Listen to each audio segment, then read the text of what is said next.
عزیز طلباء، السلام علیکم۔ امید کرتی ہوں کہ آپ سب صحت اور ایمان کی بہترین حالت میں ہوں گے۔ جیسا کہ آپ سب جانتے ہیں کہ اس سے پہلے لیکچر میں ہم نے اپنے نصاب میں موجود نظم درہ حیبر شروع کیا تھا، اس کا تعارف، اس کے خالق حفیظ جلندری کا تعارف، یہ اور اس کے شروع کے 3 اشعار، ان کا مفہوم، مشکل الفاظ کے معنی اور تشریح کی تھی۔ عزیز طلباء، آئیے شعر نمبر 4 کی طرف بڑھتے ہیں۔ یہی پگڈنڈیاں نیرنگ ہستی کی نظیریں ہیں، یہی پگڈنڈیاں نیرنگ ہستی کی نظیریں ہیں، یہی تو قسمت اقوام کی خونین لکیریں ہیں۔ شاعر اس نظم میں ایک تاریخی اہمیت کے حامل مقام یعنی کہ درہ حیبر کا ذکر کرتا ہے۔ شاعر کہتا ہے کہ درہ حیبر کے تنگ راستے رنگین نظاروں کی مثال ہیں۔ دراصل یہ ایک اہم تجارتی گزرگاہ تھی اور اب تک یہاں سے اہم تجارتی قافلے سفر کرتے ہیں، گزرتے ہیں۔ تو یہ راستے ہمیں ماضی کے اہم واقعات کی یاد دلاتے ہیں کہ کس طرح تجارتی قافلے یہاں سے گزر کر ہندوستان جایا کرتے تھے۔ تاتاریوں، منگولوں اور مسلمان فاتحین اسی اہمیت کی وجہ سے یہاں سے گزرے۔ عظیم سکندر اعظم کو یہاں پسپائی ملی۔ لوگ تجارت کی غرض سے یہاں سے گزرتے تھے کیونکہ یہ ایک اہم گزرگاہ تھی۔ ماضی میں یہاں سے اونٹ کے قافلے گزرتے تھے، لیکن اب ٹرینوں، لاریوں، ٹرکوں کے ذریعے اہم تجارتی سامان لایا اور بھیجا جاتا ہے۔ جہاں ان راستوں پر ہمیں رونق اور رنگین زندگی نظر آتی ہے، وہاں ان تنگ و تاریک علاقے میں خوف زدہ کر دینے والی داستانیں بھی موجود ہیں۔ علی مسجد کا مقام اس قدر تنگ تھا کہ کوئی بھی فوج وہاں پر فتح یاب نہ ہو سکی۔ جس نے بھی وہاں پر حملہ کیا اور اس کو زیر کرنے کی کوشش کی، وہ فوج شکست کا سامنا کرنا پڑا اس کو۔ یہاں کے قبائلی لوگ ان کی لاشیں بغیر شرائط و ضوابط کے واپس نہ کرتے تھے۔ اس لحاظ سے یہ علاقہ خونی داستانوں سے بھی منسلک ہے۔ مجھے امید ہے کہ آپ کو سمجھ آ گئی ہوگی، اس میں کچھ مشکل نہیں ہے کہ درہ حیبر کے تنگ راستوں کے بارے میں بتایا گیا ہے، ٹھیک ہے، ان کے لوگوں کے بارے میں بتایا گیا ہے کہ درہ حیبر کی اہمیت کہ وہ ایک تجارتی جو ہے گزرگاہ تھی اور ہے، اور دوسرا یہ بتایا گیا ہے کہ وہاں کے راستے جو ہیں وہ بہت تنگ ہیں اور خونی داستانیں جو ہیں اس سے ملحق ہیں یعنی کہ منسلک ہیں۔ ہم جب ان راستوں کو دیکھتے ہیں یا ان کا ذکر کرتے ہیں تو ماضی کی جو خونی داستانیں ہیں وہ ہمارے ذہن میں خود بخود آ جاتی ہیں۔ چلتے ہیں عزیز طلبہ شعر نمبر 5 کی طرف۔ یہ زرے رہرووں کی ہمتوں پر مسکراتے ہیں، زبان حال سے ماضی کے افسانے سناتے ہیں۔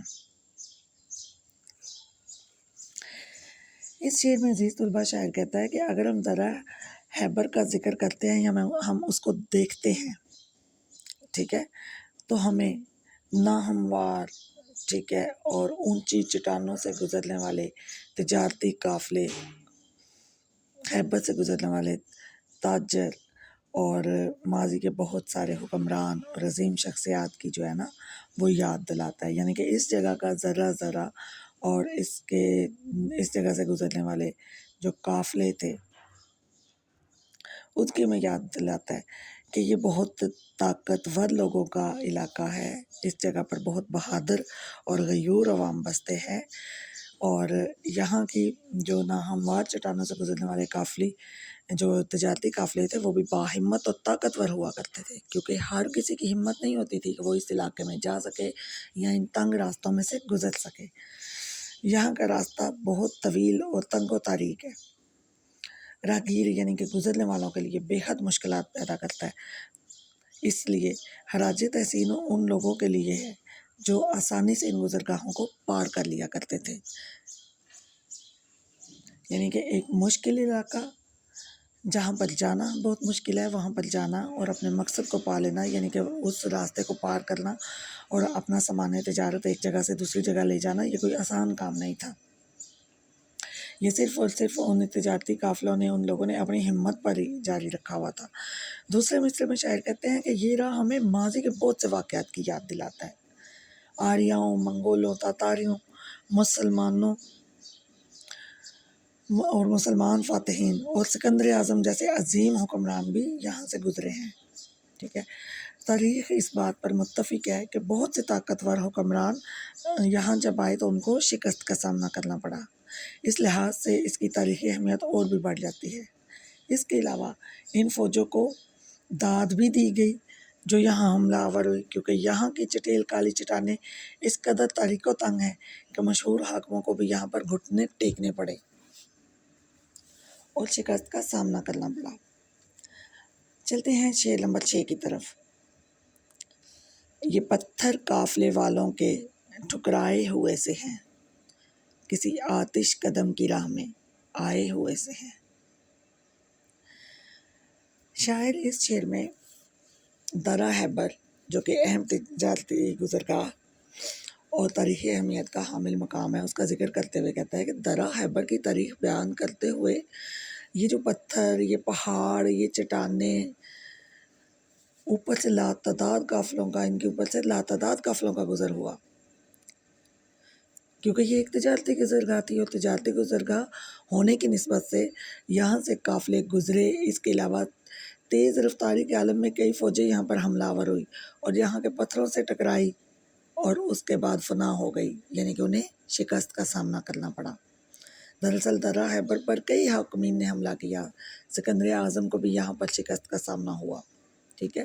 یہاں کے جو مشہور قبیلے ہیں، جیسا کہ پہلے میں نے بتایا تھا کہ افریدی قبیلہ جو ہے اس کو خراج تحسین پیش کیا جاتا ہے، وہ ایک جنگجو قبیلہ ہے جس کو جنگوں کا بڑا شوقین ہے، جو جنگوں کا شوقین ہے، ایک جنگجو قبیلہ ہے اور بہادر قبیلہ ہے، اور جتنے بھی حکمران اور بڑی بڑی فوجوں نے حملہ کیا ان کا انہوں نے بہادری سے سامنا کیا اور ان کو شکست کا سامنا کرنا پڑا اور ان قبیلوں نے فتح حاصل کی۔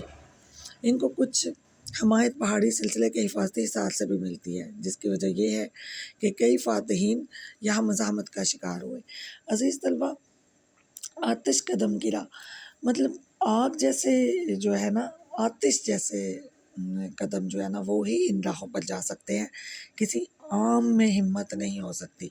اور پسپائی کیوں ہوتی تھی؟ ایک تو راستے بہت تنگ ہوتے تھے، تاریک ہوتے تھے، دوسرا وہ ایسے راستے ہوتے تھے کہ جن کو سمجھنا یا جن کو یاد رکھنا آسان نہیں تھا، لوگ کھو جایا کرتے تھے ان راستوں میں، ان تنگ و تاریک راستوں میں جا کر، ان گلیوں میں جا کر لوگ کھو جایا کرتے تھے، واپسی کا راستہ ہی نہیں ملتا تھا، پتہ نہیں چلتا تھا ہم کس طرف سے ہیں اور کس طرف جاتے ہیں، ٹھیک ہے۔ جبکہ یہ جو افریدی قبیلہ ہے جس کا ذکر کیا گیا ہے، جو کہ جنگجو تھا، جنگوں کا شوقین تھا، ٹھیک ہے، اس کی ہمت یہ ہے کہ اس سخت حالات میں، سخت موسم میں ان کے پاس فوجوں والا ساز و سامان نہ تھا، ان کے پاس صرف ان کی بہادری تھی اور ساتھ میں ان چٹانوں کی حمایت تھی، کیونکہ ان راستوں سے یہ اچھی طرح سے آشنا تھے، ان کو ان گلیوں سے، ان راستوں سے، ان تنگ و تاریک راستوں سے، ان پتھریلی چٹانوں سے خوف نہیں آتا تھا، ان کو معلوم تھا کہ یہ راستہ کہاں سے شروع ہو رہا ہے اور کہاں پر ختم ہو رہا ہے، اور یہی وجہ تھی کہ ان کو کوئی بھی وہاں پر جو ہے نا وہ ناکام نہیں کر سکا، شکست نہیں دے سکا، بلکہ بڑے سے بڑے شہنشاہ، حکمران اور بڑی سے بڑی افواج کو وہاں پر شکست کا سامنا کرنا پڑا۔ عزیز طلبہ، آگے بڑھتے ہیں شعر نمبر 7 کی طرف۔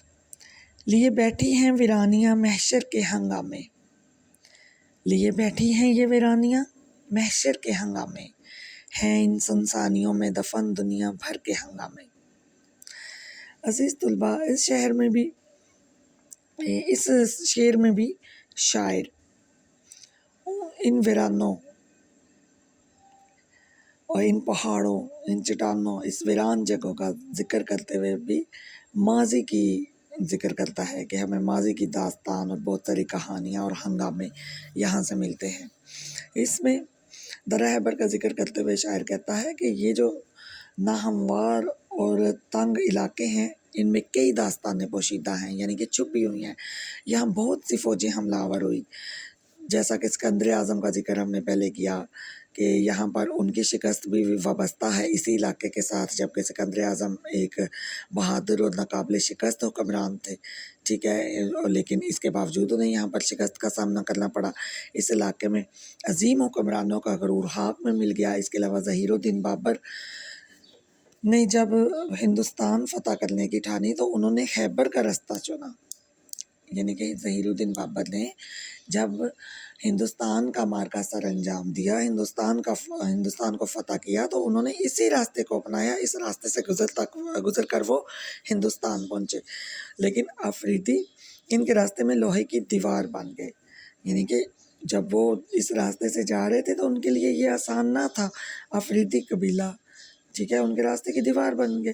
بابر سمجھ گئے کہ طاقت کے بھروسے پر وہ یہ درہ فتح نہ کر سکیں گے، یعنی کہ ظہیر الدین بابر جو تھے انہیں اس بات کی سمجھ آ گئی کہ یہاں کے لوگ اتنے بہادر ہیں اور یہاں کے جو ہے چٹانیں وہ اتنی سخت ہیں، یہاں کے راستے اتنے ناہموار اور اتنے تاریک ہیں اور اتنے نہ سمجھ آنے والے الجھے ہوئے ہیں کہ طاقت کے زور پر وہ اس علاقے کو یا اس درے کو وہ فتح نہیں کر سکتے، اور اگر اس کی کوشش بھی کی تو یہ ان کے لیے محفوظ نہ ہوگی۔ اس لیے 1519 میں درہ خیبر کو فتح کرنے کی ٹھانی۔ ان کو سخت لڑائی کے بعد صرف ایک دن مسجد علی میں ٹھہرنے کا موقع ملا۔ وہ جمرود تو پہنچ گئے لیکن پنجاب کی طرف نہ بڑھے، کیونکہ ان میں افریدی قبائل کا خوف تھا، یعنی کہ درہ خیبر کو فتح کرنے کے لیے جب انہوں نے سخت لڑائی کی، جد و جہد کی، تو 1519 میں وہ جمرود کے مقام تک صرف پہنچ پائے۔ عزیز طلبہ، جمرود ایک مقام ہے، اس علاقے میں ایک جگہ کا نام ہے جمرود، ٹھیک ہے، اسی کا ذکر کیا گیا کہ جمرود کے مقام تک تو پہنچ پائے لیکن پنجاب کی طرف بڑھنے کا حوصلہ نہ کر پائے۔ کیوں؟ کیونکہ وہاں پر قبیلی جو افریدی قبائل ہیں ان کا خوف تھا، ان کے خوف سے کوئی بھی اس علاقے کی طرف منہ نہیں کرتا تھا کہ کہیں ان کی راہ میں حائل نہ ہو جائے، رکاوٹیں نہ کھڑی کرے۔ تو شاعر کہتے ہیں اگرچہ یہ ایک سنسان علاقہ ہے مگر بہت سی داستانوں کا شور اس علاقے میں گونجتا ہے۔ اگر آپ اس علاقے میں جائیں اور اس کو دیکھیں تو دنیا بھر میں جو ہنگامے ہیں نا ان کا شور اس میں آپ کو نظر آئے گا، کیونکہ تاریخ اس کی جو ہے بہت وسیع ہے، بہت سارے واقعات کے ساتھ جڑی ہوئی ہے۔ اس کی تاریخ اتنی وسیع ہے اور اتنے واقعات کے ساتھ جڑی ہوئی ہے کہ ہم جب ان خاموش راستوں سے گزرتے ہیں اور اس ویرانے میں سے گزرتے ہیں تو ہمیں محشر کے ہنگامے جو ہیں وہ ہمیں یاد دلاتے ہیں۔ ان میں تاریخی واقعات کی وجہ سے یہ علاقہ بہت مشہور و معروف ہے۔ اس علاقے کی اہمیت کو قطعی نظر انداز نہیں کیا جا سکتا۔